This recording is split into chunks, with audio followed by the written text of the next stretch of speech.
100 days ചലഞ്ചിന്റെ 5ാമത്തെ ദിവസമായ ഇന്ന് രാവിലെ ജിമ്മിൽ പോയി കുറച്ച് വർക്കൗട്ടും കാര്യങ്ങളൊക്കെ ചെയ്തു. തിരിച്ച് വീട്ടിൽ വന്നപ്പോഴാണ് പെട്ടെന്നൊരു പ്ലാനിങ് ഉണ്ടായത്. വെള്ളിയാഴ്ച ആയതുകൊണ്ട് നമുക്ക് ഞോള സിറ്റി പോയിട്ട് ജുമക്ക് കൂടാന്നുള്ളത്. പിന്നെ ഒന്നും നോക്കിയില്ല, താടിപ്പൊടിയൊക്കെ ഒന്ന് സെറ്റാക്കി കാറൊക്കെ നന്നായിട്ട് വാഷ് ചെയ്ത് പെട്ടെന്ന് തന്നെ ഫ്രഷായി ജുമക്കുള്ള കാര്യങ്ങളൊക്കെ തീർത്ത് അനിയന്മാരെയും കൂട്ടി നേരെ ഞോള സിറ്റിയിലേക്ക് വിട്ടു. ഇന്ത്യയിലെ ഏറ്റവും വലിയ മസ്ജിദുകളിലൊന്നാണ് മർക്കസ് ഞോള സിറ്റിയിലെ ജാമി ഫുത്തു എന്ന ഈ ഒരു മസ്ജിദ്. ഞോള സിറ്റി നമ്മുടെ നാടിന്റെ തൊട്ടടുത്തായതുകൊണ്ട് തന്നെ ഇടയ്ക്കൊക്കെ ജുമുക്കായിട്ടും നോമ്പുറൊക്കെ ആയിട്ട് നമ്മളിവിടെ വരാറുണ്ട്. ഏകദേശം 25,000-ഓളം പേർക്ക് ഒരേ സമയം നിസ്കരിക്കാനുള്ള സൗകര്യം ഈ ഒരു പള്ളിയിലുണ്ട്.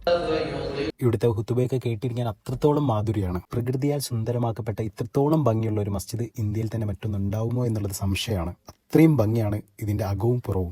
ഇവിടെ നമ്മൾ ഒരുപാട് തവണ വന്ന് ഈ കാഴ്ചകളൊക്കെ കണ്ടിട്ടുണ്ടെങ്കിൽ പോലും വീണ്ടും വീണ്ടും ഈ കാഴ്ചകൾ കാണാൻ ഒരു മടുപ്പില്ല. അത്രയും ഭംഗിയാണ് ഓരോ സമയത്തും. പള്ളിയുടെ മിനുക്കുപണികളൊക്കെ ഒരു സൈഡിൽ ഇപ്പോഴും നടന്നുകൊണ്ടിരിക്കുകയാണ്.